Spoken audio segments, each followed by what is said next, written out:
The sun bleeds orange across the desert horizon, casting long shadows across weathered fence posts and corroded metal gates. Dust swirls in the evening breeze. A sprawling ranch sits isolated on a vast stretch of land, surrounded by nothing but sagebrush and distant mountains. The main house is a modest structure, 2 stories, wood and stone, with a wraparound porch that shows its age. This is the Henderson Ranch. It's been in the family for 3 generations. Maya Henderson, 34, sits curled up on a worn leather couch, nursing a cup of coffee.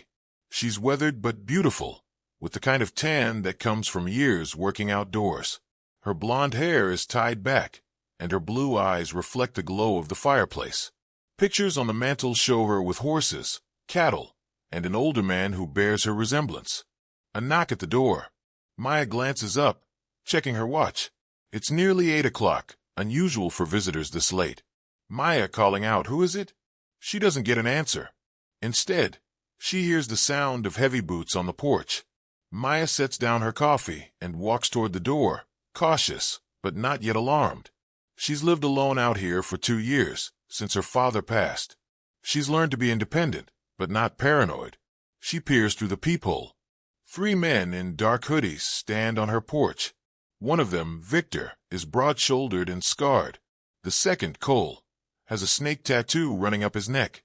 The third, Danny, is younger, nervous. Maya's hand freezes on the doorknob. Before she can react, Victor shoulder charges the door. The old lock splinters under his weight. Maya screaming, "What the hell?" Victor, loud and aggressive, "Everybody stay calm. This is a robbery." The 3 men pour into the living room, their movements sharp and practiced. Victor pulls out a gun, a black .45. Cole holds a crowbar. Danny brings up the rear, looking the least comfortable with the situation. Maya backs away, her hands raised. Her eyes dart toward the hallway. Victor to Maya, "Don't you move, sweetheart. You got a safe. Jewelry? We know your old man left this place to you. We're betting he left something worth taking." Maya shaking, "There's nothing here. I'm just a rancher. There's no safe." Cole menacing, "You're lying." Cole grabs Maya's arm. She struggles, trying to pull away. "Victor, tie her up. We've got all night to search this place." Cole produces zip ties from his jacket pocket. He's about to bind Maya's wrists when a voice cuts through the tension. "Voice OS, step away from her." Everyone freezes. A tall figure emerges from the darkness of the hallway. It's Jackson Reeves, 42, with a military bearing evident in every line of his body. He has broad shoulders, a scarred face, and cold gray eyes that have seen things most people haven't. He's wearing simple ranch clothes, jeans, and a work shirt, but there's something unmistakably dangerous about him. Jack holds a shotgun pointed directly at Victor's chest. His posture is relaxed but absolutely lethal. "Jack, calmly," I said, "step away from her." The 3 men exchange glances. Victor keeps his gun raised toward Jack, but there's a moment of uncertainty in his eyes. Victor, trying to sound confident, "Look, man, this doesn't concern you. We just want some money. Nobody has to get hurt here." Jack, too late. "You already hurt this woman by putting your hands on her. You've made this very personal." Cole releases Maya's arm. She quickly moves behind Jack, her heart pounding. Danny nervously, "Victor, maybe we should just—" Victor, cutting him off, "Shut up, Danny." Victor makes a calculated decision. He fires his gun at Jack. The shot goes wide. Jack doesn't flinch. He merely steps to the side and fires his shotgun. The blast is deafening in the confined space. Victor flies backward, crashing into the wall, his gun falling from his lifeless hand. Cole swings his crowbar toward Jack in a desperate move. Jack sidesteps with the ease of a man who has trained in combat for decades. He brings the stock of the shotgun up in a controlled arc, connecting with Cole's temple. Cole crumples to the floor, unconscious. Danny bolts for the door. Jack calling after him, "Don't come back." Jack fires a warning shot that shatters the window frame near Danny's head. The young man doesn't look back. They hear the sound of running feet, then an engine starting, then tires kicking up gravel as he speeds away into the darkness. The living room falls silent except for the ringing in their ears. Jack slowly lowers the shotgun and turns to Maya. The expression in his eyes is completely different now. Concerned. Gentle almost. Jack, are you hurt? Maya is shaking, unable to speak. Her eyes are wide with shock and something else. Awe, perhaps. She looks around the room at the destruction, at Victor's body, at the unconscious Cole, and then back at Jack. Maya, barely whispering. Who are you? Jack, reloading the shotgun with practiced efficiency, a friend. Maya sits at the kitchen table with a glass of water in front of her that she hasn't touched. Jack is on his phone, speaking in low tones to someone. She catches fragments of the conversation. Jack, into phone. Yeah, I'm at the Henderson ranch. We had some unwanted visitors. One of them isn't going to bother anyone ever again. Send someone to pick up the other one. No, the woman's fine. I'm handling it. He hangs up and turns to Maya. Jack, the authorities are on their way. Local sheriff will be here in 20 minutes. Federal agents probably within the hour. Maya, finding her voice. Why is the FBI coming? Jack, because those men aren't just common robbers. The one who drove away. His name is Danny Carcello. His uncle is Tommy Carcello. He runs organized crime operations across 3 states. They've been targeting properties in this region for months. Looking for leverage, blackmail material, anything valuable they can use. Maya processes this information slowly. Maya, and you knew this. You knew they were coming? Jack sits down across from her. He doesn't look at her directly. Instead, he stares out the kitchen window into the darkness. Jack, I've been living in the guest house out back for 6 months. Your father hired me as a ranch hand before he passed away. He was a good man. He helped me when I needed help. I told him I'd watch over things after he was gone. Maya, my father never mentioned you. At least, not in any meaningful way. I thought you were just temporary help. Jack, I know. He didn't want you to know I was here. He wanted you to feel independent, to feel strong. He said you were just starting to rebuild your life after your divorce. He didn't want you thinking someone was watching over you like a child. Maya's eyes fill with tears. She wipes them away quickly. Maya, he knew about the danger. He knew these people might come. Jack, he suspected.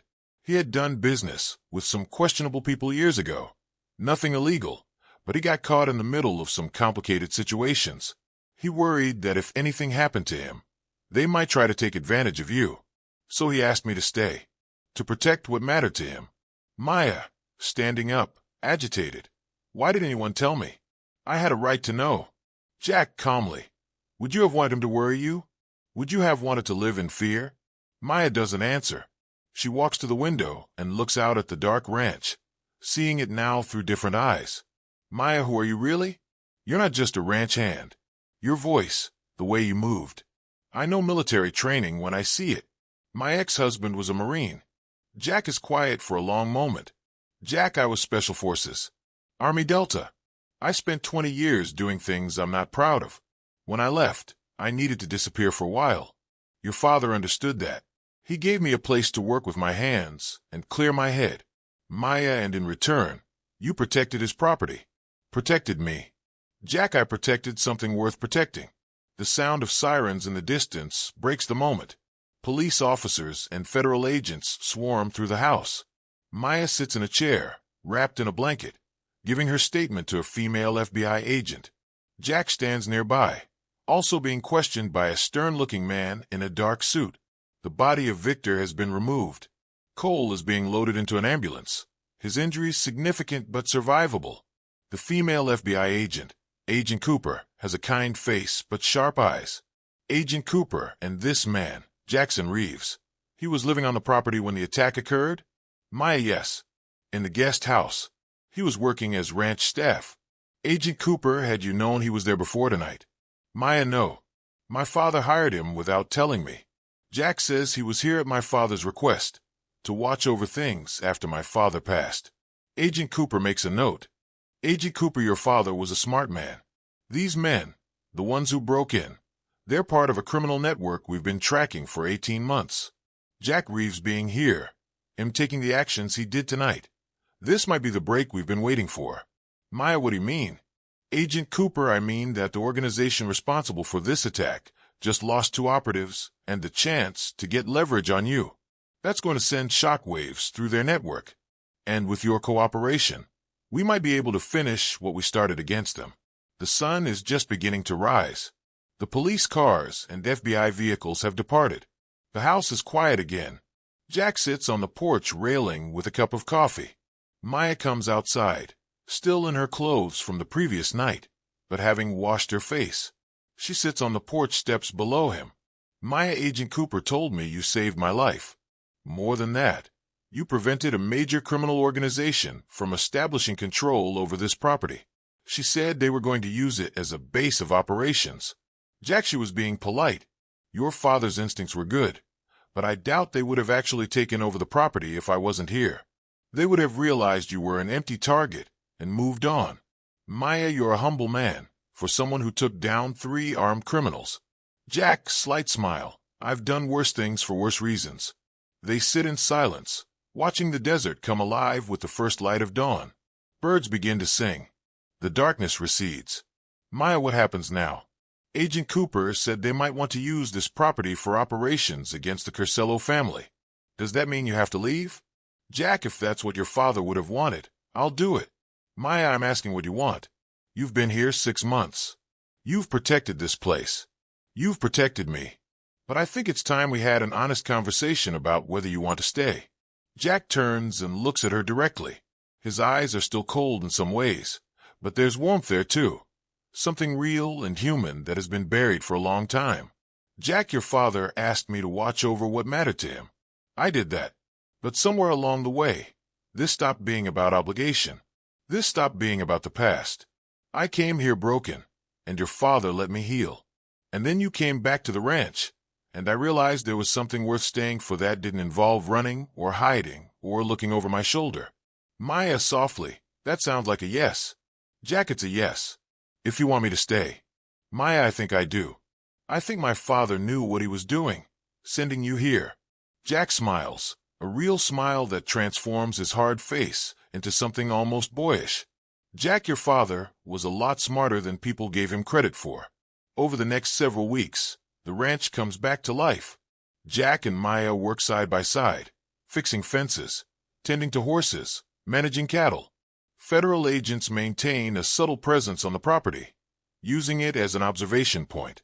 We see them laughing together while working. We see them sitting on the porch at sunset. We see them becoming partners, in every sense of the word. The danger isn't entirely gone. Danny Carcello has been talking to the authorities in exchange for reduced sentencing, and his testimony is building a case against Tommy Carcello and his organization. But for now, the immediate threat has been neutralized. Maya and Jack sit at the dinner table. There are candles. Maya has cooked dinner. They're sharing a bottle of wine. Maya, Agent Cooper called today. They've made 20 arrests across 3 states based on the information they gathered from our cooperation and Danny's testimony. Tommy Carcello is going to prison. Jack, good. That's one less threat to worry about. Maya, she also said that we probably don't need to maintain the observation post on the property anymore.